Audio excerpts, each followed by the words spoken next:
eyes on Eve, Erica Irvin.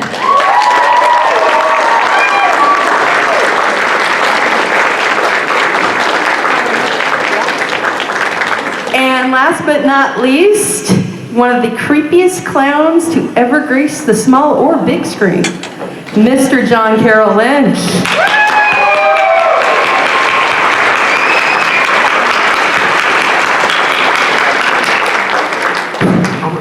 All right, guys, so I'm very excited about this panel, and I've got some, and we're spilling things all over.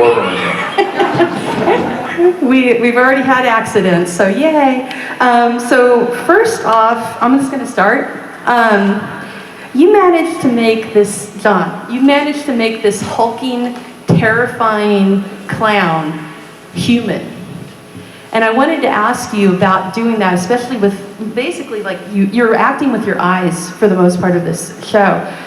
I wanted to find out from you how you found that humanity within him, and also how it was for you to create this character who's just like an icon now. The characters, that season, one of the things I saw at the beginning of the, when the show was coming out was the publicity. And one of the phrases from that show, and I think it's several seasons, is all monsters are human. And that season, I think, above all the other ones, really points to that as being the truth. That the differences that we experience in the genetic makeup of everybody on this crazy planet have nothing to do with what happens to them. And what happens to them makes them monsters. And you know, when I first got the job, Ryan called me and said, "You're going to play the most terrifying clown in the history of television. But don't worry, there's a backstory." And I was like, "Oh, okay." And you know, the writing paid off. I mean, it paid off. It was a beautiful backstory, and in doing the work of the character, the day-to-day work before that kind of became clear, it was really clear that his main motivation was he really wanted to make people laugh. He was just terrible at it. Yeah, he was just really, really bad at his job. But he kept on trying. It was a bad set, and he just kept on working it.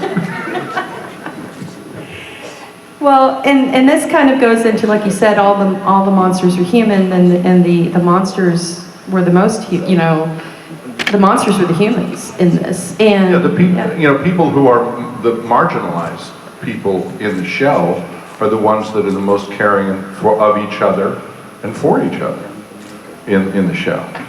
And I don't know anybody on Earth who doesn't feel that way. Well, honestly, though, I mean, everybody to some degree feels marginalized, and whether they are or not. And everybody feels like much more, I mean, it's like what's happened with the phrase geek, you know, or nerd, which now everybody wears as a badge of honor, everybody. Because everybody felt that way. I think it's mostly junior high school, isn't it? Mm-hmm. My whole life. Yeah. I mean, I think it's mostly starts there, and you go, oh yeah, no, I really don't fit in, and then you just got to deal with whatever that is. I was the only girl in my school that read Fangoria, and I was a girl on top of that, and so yeah, that was fun. Wow. Sounds smashing. Oh, it was great. Rural Illinois, let me tell you. So Eve's character, Erica, Eve's character is a mix of strong and fragile, and you made that just beautiful. You were so good in this, and it was even more hitting home for you. Your story and the story of, you know, what you went through in your life, and with this character as well. Can you talk about how you utilized your story to even make this more powerful? Because it's just beautifully kismet how it came to be. Well, thank you for asking that. That's a very powerful question. The word monster comes from the Latin root monstrum, which means divine omen. And just like Frankenstein, that story of who is the monster in this case? One who's at the end of the pointing finger, or the three fingers pointing back at yourself. I identify as a woman, and I'm also trans. So going back, I've always struggled with my height since I was very little. So most of this Amazon Eve thing started back in 2008. I was a personal trainer, then a wrestler, and then I didn't expect it to take off. I just decided to embrace what I was instead of rejecting what I was. So a lot of my life has been about self-rejection, and American Horror Story is about self-acceptance, and then celebrating that, and then presenting that to the world. I've learned a lot from it. You know, I've been an actor before for about 30 years on stage, and getting this opportunity to do something on television at this level completely changed my life. So I decided to maximize the nuclear fusion of action of that experience to create a catalyst for change that helped remove all the exclusions out of all insurance contracts in the country. We're transsexual people, so I come from a legal background, and I was a paralegal and a lobbyist for several years, so I transitioned when it wasn't popular to be trans. Now it is, so it's kind of like, yeah, cool. And I'm seeing a lot of change, I'm seeing a lot of positivity, and I'm seeing a lot more pushback, which is what happens when a new emerging thing happens. It's like not the catalyst, there's a big gap in the window as anytime one group gets over that gap, and this is the pushback phase. We're in the pushback phase of our social development and what existed. I mean, we trans people have been around since the dawn of time. You know, we have several names we're called around the world, so I'm just part, a little tiny little speck in that little history, and we put that on American Horror Story. And got to play a giant woman. Came Amazon Eve, which I created, 2008. When I auditioned for this, I was just going there to audition for this part called Johnny Long in the Pants. And I detransitioned to do this audition because I just wanted them to see me, because a lot of times you audition knowing you're not going to do the part, you just want to network with the casting agents. And Ryan said, "We're going to let you play Amazon Eve." And I went, "What? Okay, cool." So, very validating. That's fantastic. So, one thing with American Horror Story is I found it's oddly got happy endings for people, and like that's sort of what happens at the end of Freaks, is there's sort of a weirdly happy ending for everybody, in a way. I mean, you know, Elsa's performing forever and this kind of thing, and can you talk about working with those scripts and seeing this and in the show itself and working with Ryan on these, it's just odd, it's like happy endings, especially in a hotel as well, to me, that these characters suffer a lot, but at the end they have a happy ending. Hey, I hear that phone. Let me answer it if you want, go ahead. We'll wait for you. No pressure. No pressure. This is my second series, so when I saw the script, I got an impression they were sort of writing it as they went, because they didn't know what we could do. There was a lot of this, what can these, for lack of a better word, people with an extraordinary body narrative, we called it freaks, but you know, what could they do? And Matt had some skills. Jodie is just, she corners the market on cute, and John, you're kicking butt with that, you know, monster clown. It's like, okay, gentle. I also do sound effects.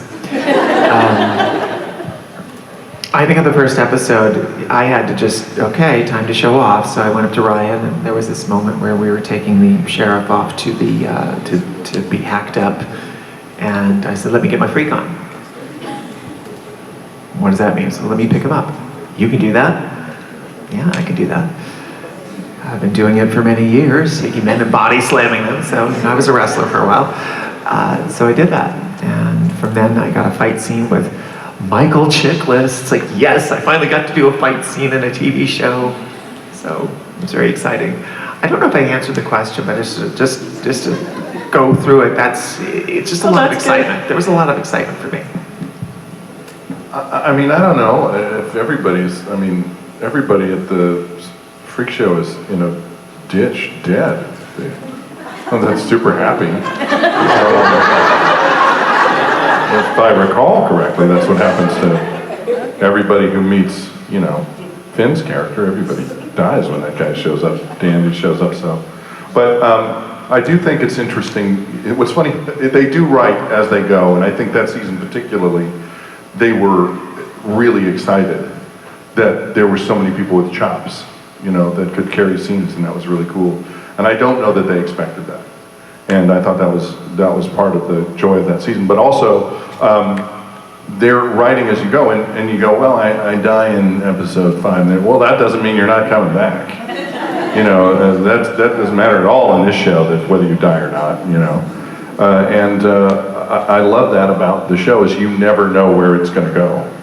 Partly because they never know where it's going to go. They take a particular, you know, aspect of American horror stories, and then they do a bunch of research on it. It's like it comes out in a kind of a fever dream, you know, from doing all that research, and then they just have a series of kind of and then, but it's all in this world, this kind of world that's been, the parameters of which are an individual type of, you know, genre inside horror.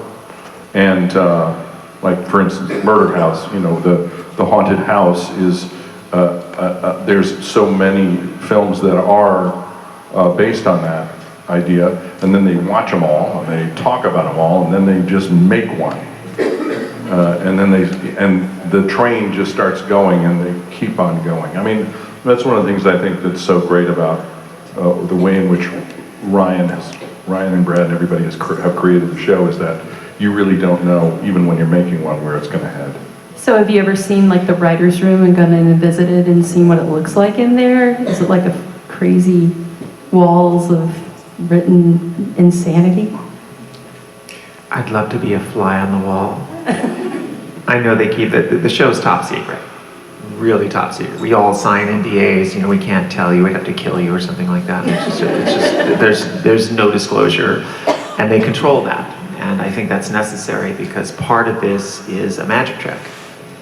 Part of this is to suspend your disbelief and to walk you through a narrative story so you see things for the first time. And when we do it, we are inundated with scripts, and sometimes there's rewrites, and I've been, be prepared. Like on the day of the show, they could rewrite your whole lines, and just be ready for it. And they do. They write the shows, as John mentioned, they write the show as they go. And I discovered that, and I've watched that throughout the other jobs that I've had in this business. This really sort of launched my career. I didn't expect it. I'm very grateful for it. And Ryan Murphy and Brad Belichick and the whole crew over there have created a masterpiece in Freak Show. The writing, you know, the writer's room, they come and visit the set, you know. There's one that's on set all the time. One writer at a time is on the set, kind of like making sure we don't go crazy and start making it up. Oh, they don't like anyone say something. Well, I mean, it's not that. It's just that, you know, you can mess up the structure of something that you don't know is coming. Because, you know, like I'm working on this season right now, and we start an episode next week that none of the actors have read. None of them. Does that make it difficult at all for you as an actor, though? Well, I mean, look at it this way. You know, do you know what's going to happen next week to you? It's kind of more like life, really, that way. Like, you know, the narrative structure of a film or a play, you have a beginning, middle, and end that you know where it's going, and you have a sense of what the story is. A narrative television, dramatic television, is much more like life, in that you have no idea what's going to happen next. And it's funny, not on this show, but it hasn't. But it's happened to me, like, you know, on shows that they're like, so the third episode, I meet my wife. Like, oh, I'm married. Oh, good. That was good. That was good to know. I did not know that. Okay. So you have to leave yourself room to go both into your past and into the future. There's a funny story that I heard on the set of The West Wing, where Stockard Channing showed up for an episode in the first season, and she was sitting next to, Zoe, the character of her daughter, and then two other young women were sitting next to her who introduced themselves as her other daughters.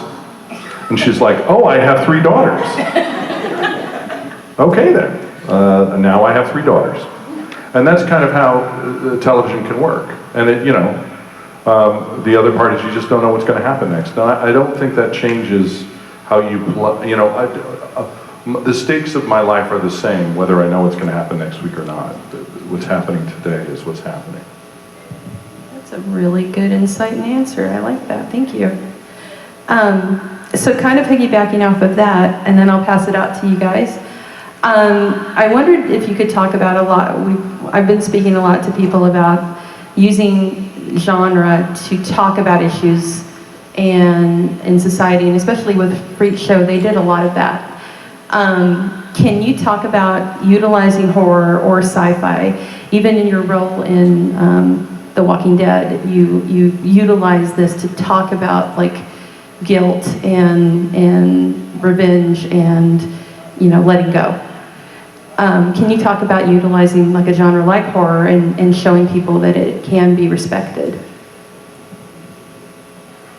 I mean, most stories are told in genre form in popular culture. Most of them are. Whether it's we have names for them like rom-com or whatever else, but they're told in a kind of a structural narrative that allows for both the audience and the writer to do what I like to call theme and variation work, which is where you go into something and you go, yeah, I know how this is going to go, because it feels familiar, and then, oh, I'm quite surprised. Wow, you surprised me here, and now I'm wondering what you're talking about. But you still have you're on a roller coaster that has a kind of frame. With horror and with sci-fi particularly, you can talk about really uncomfortable subjects straightforwardly. Battlestar Galactica is one of the best series ever written, the second one, not the first one. Hey. All respect to Lauren Green. No. Don't like Alpo? It's okay. It's okay. Alpha's okay. Anyway, on that show, there's a moment where humanity has been reduced to just these people, and the now president, who was the education secretary, looks at the board and says, "We got to have more babies.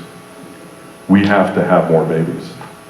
And this liberal society of people over these 12 colonies now pass abortion laws.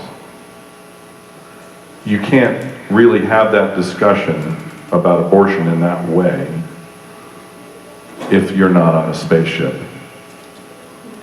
Because there's too much emotion around the topic. But if you separate it, you can look at it.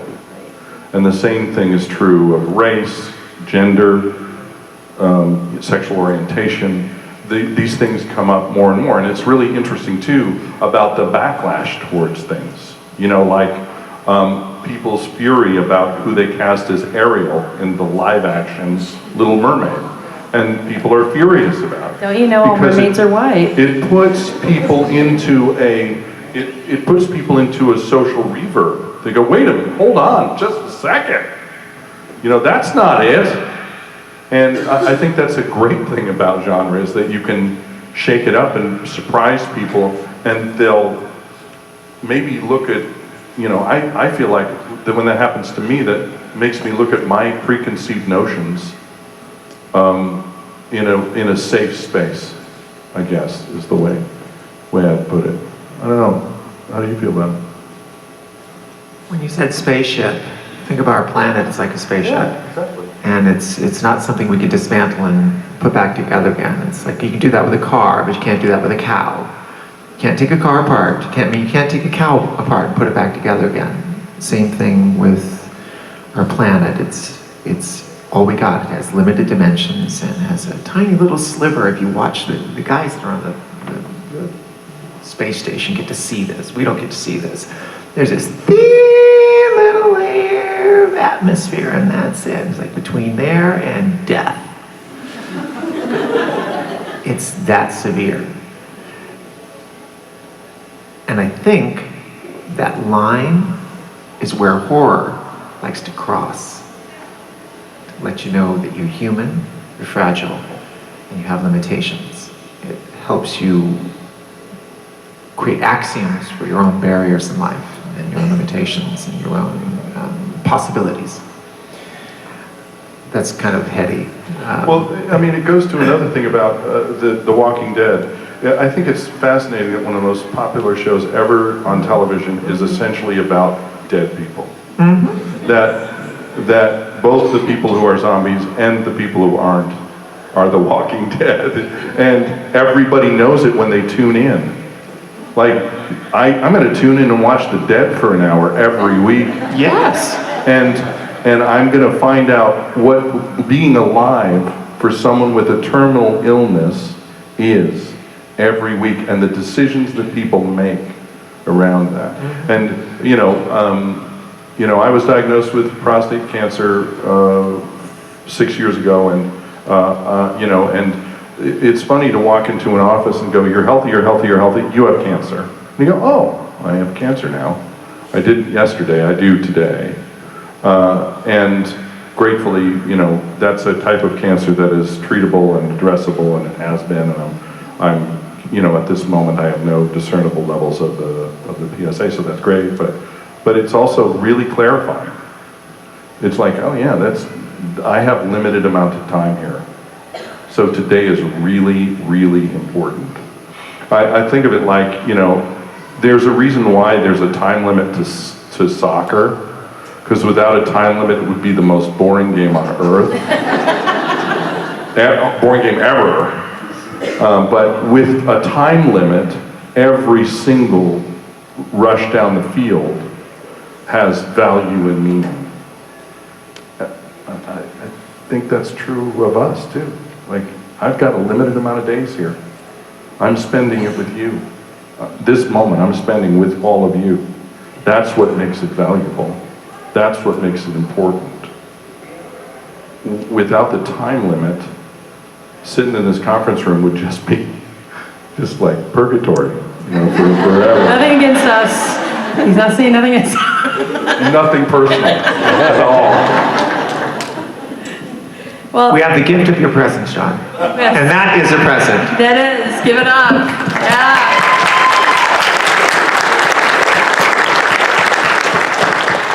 All right, so I know you all have questions, so please raise your hands high, and my lovely bearded co-host here will come to you. Hi, I'm a real huge fan of American Horror Story. I do gotta say congratulations on the whole series of it. I always look forward to seeing it every year it comes out. But my question to you guys is, do you guys see any relevance to the original of the Murder House compared to each season that comes out? It has some kind of piece to the original, and what would that piece be? I mean, there's narrative pieces that are connected. Apocalypse is directly connected to Murder House, right? It is the result of that. So in each season, there are tendrils, like Naomi's character, Pepper, appears. Even when you don't appear as the character you originally appeared in, they're almost like mirrors or reflections of the characters. I don't know if you felt that way in the way you said you were on season 8, right? Was it a reflection of Amazon Eve in some way, or did you feel it was completely different? You all notice the apple where they killed me off, which is normal. You're not on the show unless you die. Everybody dies. Everybody and they dies come on back, the show. and then you die. That's part of the deal. Die, come back, die, come back. But I have my last scene, I'm holding an apple. There's that thing with Eve and the apple. So there's, what do they call that? That's An Easter egg. That's an Easter egg. So stay tuned. And That's a hint. I played Twisty the Clown and came back as John Wayne Gacy, for example, and was in clown makeup. It's not the same thing, it's a reflection. There are echoes that are thematic as well as, art direction, gestural. Twisty appears as a comic book in cult, for example, and the clowns replicate themselves to a horrid degree, you know. So in each season, there are things that reflect, and I find that just the fact that they just continue to find ways to pull this taffy, it's extraordinary. Raise your hands. Oh, back here, and then we'll get to you. Hi, my name's Ashley. I'm also a pretty big fan of American Horror Story. I did it kind of weird though. I watched Freak Show first, so it has kind of a special place in my heart. But my question is kind of geared more towards not how all the characters sort of ended up in their, you know, really sort of happy afterlives, but how they met their ends. Because I think there's a lot of characters that did sort of get what they deserved. Michael Chiklis. But one of the most frustrating moments for me, and if you haven't seen this, I'm about to ruin your night, was seeing Dandy sort of summarily wipe everybody out and curtain call. And certainly the most frustrating for me was, Erica, your character, I really thought you were gonna make it. So I kind of wondered if I could hear your thoughts on how you guys feel your character's story sort of ended in that way, and if there's something that you could change about it if you could. First time I looked at the script, I went, okay, I get to do this ass kick again. So let's make it look good. Do I need to be Mike? I guess I do. I just have to use the full range of my voice. That's a tough question because there needs to be an end. And again, I don't know if I'm coming back, but I think we're all dying that day. I mean, it's right at the script. It's like, oh my God, it's a massacre. And how to explain this? When we're filming this, we don't get the magic trick. We know all the tricks inside it, so we lose that, and we have to create that moment of truth, living truthfully under the given imaginary circumstances of our surroundings and set, and hundreds of people around us, and all the support staff and cameramen. And if you got to do a sex scene, someone's got to look at you, you know, you have to deal with the camera guy there. A fight scene is that same thing. It's like lovemaking, I guess, just another kind of resolve, and there's a reason for it, and that's just to break your heart. Think of it like a device, like a little trick, and then later on, oh, they're all in freak heaven, and it's like a happy ending. So it pulls you around, it plays with your emotions, and that's why these shows are so secret, because that magic trick doesn't work unless that reveal happens to you in the moment that it happens to you in the narrative story, and those devices you were talking about that make those things possible. So get used to it, folks. This is American Horror Story. Everybody dies. Loss is a part of it too, right? Not everybody gets, you know, probably the more frustrating for me when I see narratives is the person who gets away with it. You know, the person that you want. Not the person who dies tragically that you didn't want to die. It's the person that you want to die who doesn't. Yes. That's the most frustrating for me as an audience member. Like, I want that person dead. And no one's doing it. I mean, on another show, you know, Bolton Ramsey was like, who's gonna kill this guy? Like, I have had enough of him. And, you know, they played that out for a long, long time, and that's how drama works. I'm invested, like, at an audience, I'm really mad at them for doing it this way. But that's part of what my investment, I have an investment in how the story is being told. And when they don't tell it my way, that's when I get into trouble, which is really cool if I'm not invested. That's a really cool place. He did go out hard though at the end. Oh, that was thank sweet. God, it was awesome. Man, those dogs were hungry. Take a milk bone. All right, yes sir, sorry. Hi. So each season of American Horror Story is connected in some way, and there are subtle hints if you pay attention in each season. I wanted to know, if you could choose a character or a season to appear in that you've not, which would you choose and why?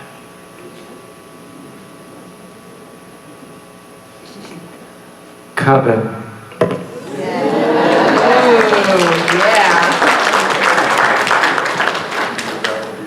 I've got the outfit. Did you bring it though? Did you bring it to the show? Well, no, they got that outfit on Chimera strain, so hey, look, I gotta supply my own outfit sometimes. You know, it's just the way it is. I mean, the one that's an easy answer is Asylum because of the outlook of the show, but also the crazy dance numbers. I would have loved to have done the name game. That looked like fun.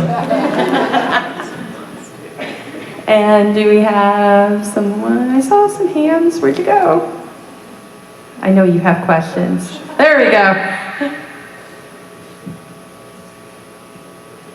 My name is Eddie, and I absolutely love American Horror Story. It's one of my favorite series of all time.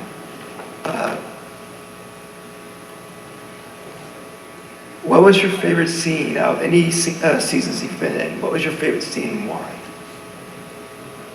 What was your favorite scene in American Horror Story that you've been in and why? You've stumped them. You go first, yours is easier. It actually is easier. Yeah. There's a scene between Dodson. I worked with both Cooper and his brother on the show, but in the first season it was Major Dodson, and Major and I are in the murder bus, and I deliver a robot to him, like I'd stolen a toy from the toy shop, and I give it to him, and he doesn't quite get why he should be delighted with it. So I mimicked the robot for him to like, hey, huh? I mean, sure, you're locked in a bus, but this is a pretty cool toy, right?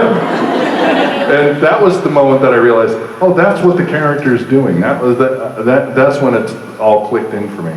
So that's my favorite scene in the thing. It's a very small moment, really. It's really a moment. It's not a scene. But the overall kind of the thing that I just literally flew out of my seat when I saw it was the Life on Mars sequence in that season. In the first, that was incredible.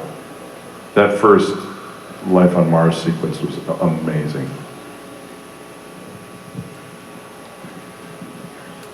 Since I come from musical theater, I have, can I say multiple scenes? No. All right. Damn it. That's a tough one, because getting to work with, I got starstruck. Okay, first time on Saturday in the trailer, Jessica Lange walks, is that Jessica Lange? Oh crap, oh my God. I find out it still goes on. This last season, Joan Collins. Oh my God, it's Joan Collins! Oh my God, I remember when I was 8 years old, I wanted to be you! You get over it. They're just people.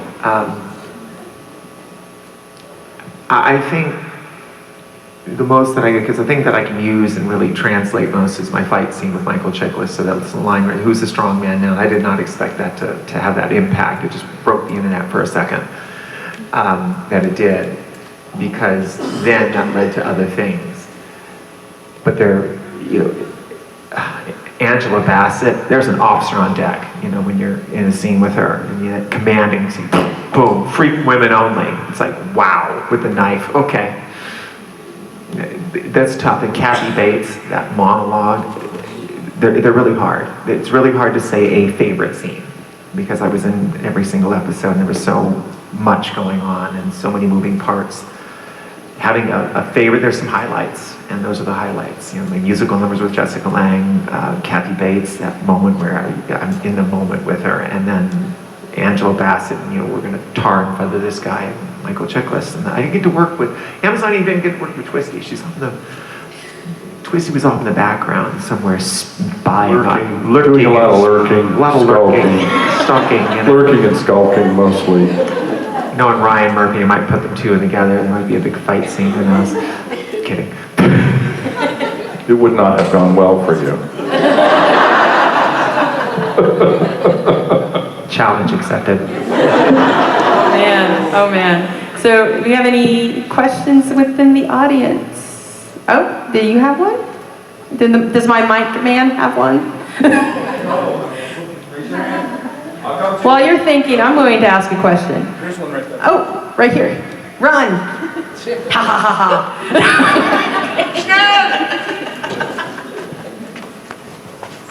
Hi. Do you have a favorite? Oh, sorry. Do you have a favorite season that you like the most? I mean, I gotta be honest, I haven't watched all of American Horror Story. Horror is not my thing, right? I mean, like, I was surprised to find out how much fun it was. It was not, and like you said, I mean, later on, I went to a convention in Illinois, and I was driving to the convention with the person who created that convention. And I was like, why is this so enduring? Why is horror so enduring? And he talked about the death of his father and how cruel it was, but how antiseptic, because he was in the hospital, and because everything feels clean, and death isn't that. Death isn't clean, and so the genre allows people to be face to face, because, you know, until very recently, your loved one's dead body would be in the front room for 3 or 4 days, and people would come over and say goodbye. That wasn't that long ago. That people would do that all the time, and all over the world they still do it. We're one of the rare places where that doesn't actually occur, and so you're not left with all of the kind of sights, sounds, and smells of death. And he said, well, you know, horror gives us that. Horror gives us a sense of that. And I was like, you're really awesome, man. That's a really cool thought. Thank you for that. And you know, I really thought, you know, that was good. But as far as the seasons that I've watched are concerned, the ones I've watched, I should say, I haven't watched a lot of full seasons of anything, really. But I think that, I really think that Cult had something that was really weird and magical about it, because it was so furious. The whole thing was so furious. And I liked the way it was shot. I liked the vitality of it. I liked its presence. And I just think the world of Evan Peters. I just think the world of his work in any season. Just, you know, there's very few people in the world who come in with those kinds of chops, who just can create totally different people year after year after year. Incredibly impressive. For me, it would be Asylum, and more specifically, the story of mental hospitals, and like more than 200 years ago, people who were different were not sent to places like this. They were considered gifted and blessed in many ways with different insights. There's a scene that really struck home with me when Sarah Paulson had to go through electroshock therapy, and they really hit that hard, and they show the horror of what that's like, being subjected to all that voltage. And it reminded me of my own history and the people that the elders that I've been in contact with who transitioned a long time ago in England and here in the United States. They used to send people like us that had these desires to transition, to live in the opposite sex, to these mental hospitals, and they would try to electroshock therapy it out of us. And I mean, it's pretty medieval to think about it. And it was personal. And the musical number was just damn good. You needed that in that dark gray, the name game, you know, Anna, Propana, you know, just, okay, finally, a little upbeat. It was crazy in a crazy setting.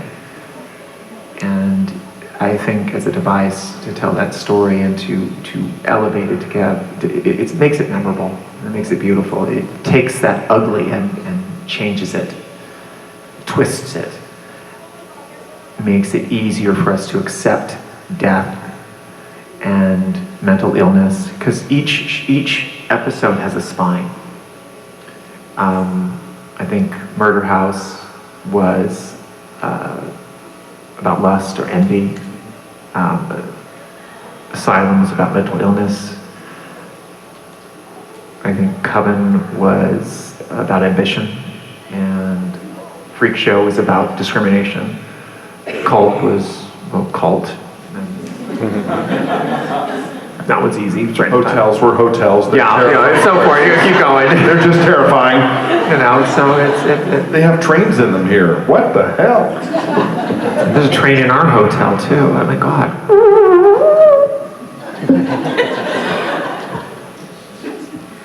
Got one and then you. Hi. So if there was one scene you could go back and not do, which would it be? I can tell you without a doubt, the John Wayne Gacy stuff really clung to me for a long time afterwards. And the reason why is because those people were real. Real people died. And, he had however many people under his floorboards. I mean, and then watching him before preparing to play him, and watching him be so terrifyingly convincing as an innocent, it was chilling and very hard to let go of. Oh boy.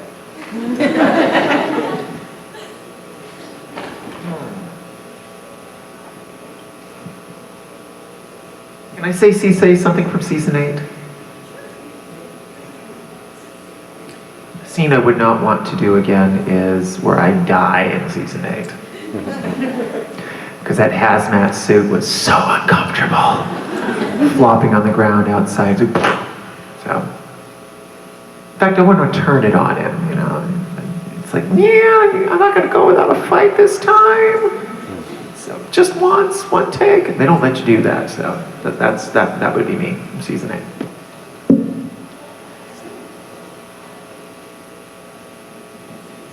This actually kind of piggybacks off her question. Was there a scene that kind of took you for a minute that you had to break away from and regroup? Or was it just fun because it was fictionalized?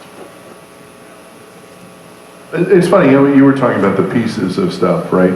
I mean, keep in mind that when I'm doing, for example, any stabbing, in season 4 I did a lot of stabbing, but I'm stabbing a piece of wood. I mean, that's fine. It's not a person, so you have a disconnect from what the audience is going to see and what you're doing, and that's part of the process that makes it work, both safety-wise, but also in terms of the acting of it. So it allows for a certain kind of disconnect in the way that the work is done. The stuff that when it's fictionalized, to some degree, it's safer. I think it's much harder when they're real, as I said about Hotel. But in Hotel, we had this. We worked on. I mean, anytime you get a group, whether it's a courtroom scene or I'm sure you guys had it in Freak Show where everybody needed coverage when you were all together, and it just takes a long time to do those scenes because there's a lot of coverage of each individual or pairs of actors. It's just a lot of work. So you get to do them over and over and over again. And we were doing those dinner scenes over and over and over again. And after a while, you start getting a little loopy. It starts getting to be guava in your head. And this director who's directing, he was a guest director. He wasn't one of the regular directors of the show. And he was really trying to keep people up, You'd come in and go, great, fantastic, great, awesome, it was great, let's get another, great, it was awesome. And all I could think of was, in that group of people that, going around the table, great, terrific, not so great, but we'll get more of that, we'll get more of that. I kept on thinking the one person not getting the huge approval of the director. And I was just in tears after that. I told Evan, and the two of us were having trouble keeping it together because it was too silly. That just, terrific pieces, we'll work around it, we'll probably cut you out. Okay, let's get another. All right, and I think we have time for one more question. Last question. So make it good. I'm sorry, guys. So obviously every season has a theme. So if you could design your own season, what kind of theme would it revolve around? Maybe it's not that bad. Good job. Space aliens. They talked about that a little bit in Asylum, and they just never finished that completely. There needs to be one in space. So meeting up with crazy body snatcher aliens that suck your brains out or something like that. Just use your own imagination. Are you trying to say that he would be a good space alien because he can make that sound? We could both do that together, sort of like this is like. Maybe we can finally have that fight that we've always wanted. Yes. Can I ask one question of you before we go? When you're thinking of questions that you ask, is the fear of standing up? Is that what the fear is? Right, the fear is the standing up. Like if they just let you sit down and ask the question, you probably want to ask. I'm okay with you setting. He's So, the one that made you let's stand. just make a rule, everybody, that if, you don't have to stand up next time. Thank you very much. It's all his fault.